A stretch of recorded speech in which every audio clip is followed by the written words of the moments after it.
Can I ask in general about the book Shamati? Yes. We read articles of Shamati before the preparation. And I get the feeling when we read these articles as if Baal HaSulam himself comes out, puts his hand on your shoulder, says, here, be careful, pay attention here. And with a lot of patience and a lot of love. What's so special about these articles? These are articles, work articles, spiritual work, that there aren't anything like this in the whole history and revelation of the wisdom of Kabbalah. You do not have the private work of a person in a way that's so methodical, scrutinized, like the assembly of the articles of Shamati. It was never revealed. It was the notebook Rabash had. He constantly opened it, read from it. About a year after I was with him, meaning that I served him and helped him. We used to go to the beach together, to the pool, to a trip in the park, a walk in the park. So he gave me the article of none else besides him, Ein Od Milvado. It's like 2 or 3 pages. I read it and didn't really understand it. I was there maybe a year and a half. I came to study. And I photocopied it, and I gave it back to him. And I didn't talk more, because I didn't know there are more articles. And afterwards, when some time has passed, and I asked here and there about that article, and more questions while we were walking in the park or driving. Then he gave me all the articles of Shamati, and he gave it to me. Obviously, I, as usual, right away photocopied it. I gave it back to him. I mean, the originals. And I read them. Usually, I used to read them before the morning lesson. He also saw me once. He saw the light in my window. He used to walk around before the morning lesson to take a walk. He saw the light on in my window, let's say at 1 a.m. So he asked me afterwards, why was your light on there in the kitchen? I told him, I wake up before the lesson and I read the articles of Shamati. So he got a very good impression from it. Very good. And that's what I did. Because for the Kabbalists, there was a custom to wake up at midnight. And from midnight and onward, they started going already towards the morning lesson. So it's better to awaken the upper lights that will shine for the new day.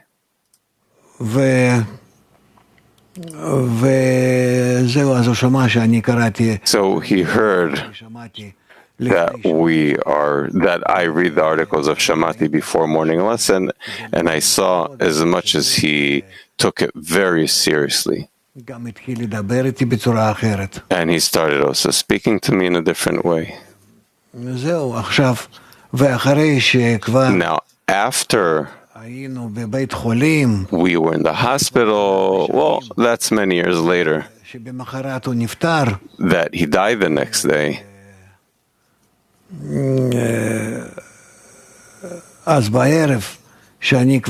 So in the evening, when I was taking care of him and I washed him, I put him in bed, and I wanted to go.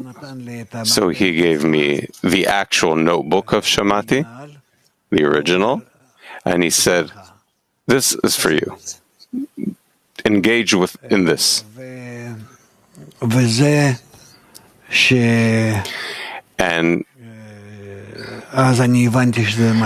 the fact that afterwards I understood that this might not be a good state. And I told the friends that I don't think, because they were waiting outside the department there in the hospital, and I was inside. And I said, I think there's a sign, there's not a good sign.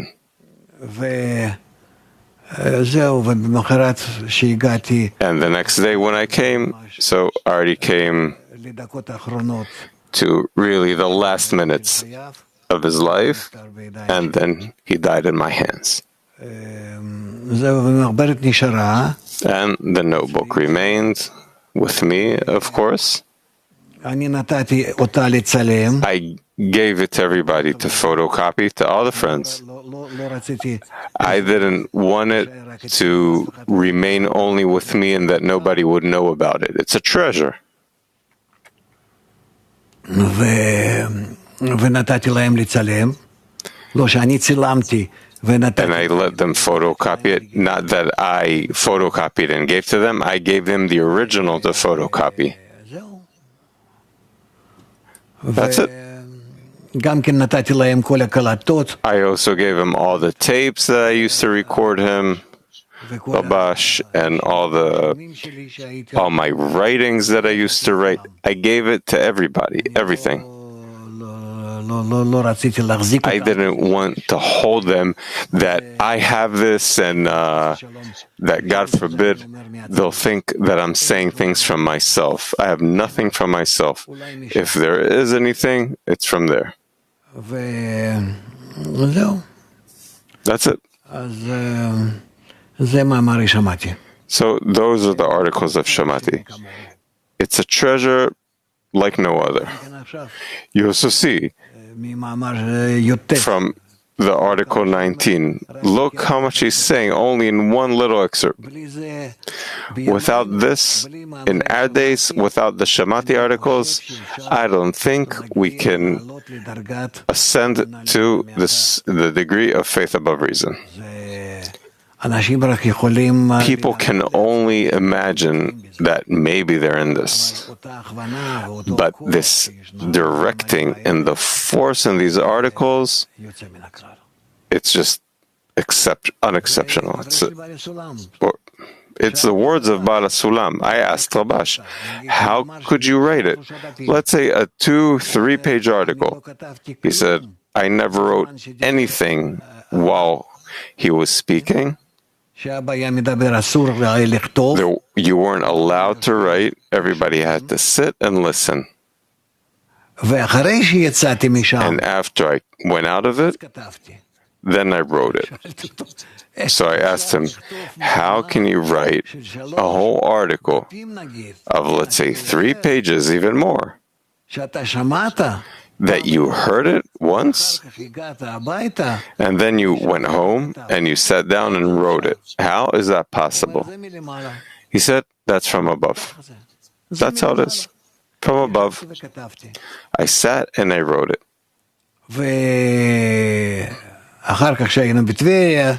Then when we went to Tveria, Tiberias, I told him once, I think maybe we should change a sentence here, make it this way or that way. He said, you can do whatever you want, but just so you know, this is what my father said. And I said, he really said no word for word. He said word for word. So imagine what things are in spirituality that a student comes out of a conversation with his father and writes it, really, by heart. He remembers each and every word his father said throughout maybe half an hour or something. Didn't change one word. It's a spiritual degree. It's such a degree that we don't understand or feel yet. It's an action of the light that connects two people, and the connection remains, and this is how he performs it. Well, let's hope we too will attain things like this, and it'll live in us.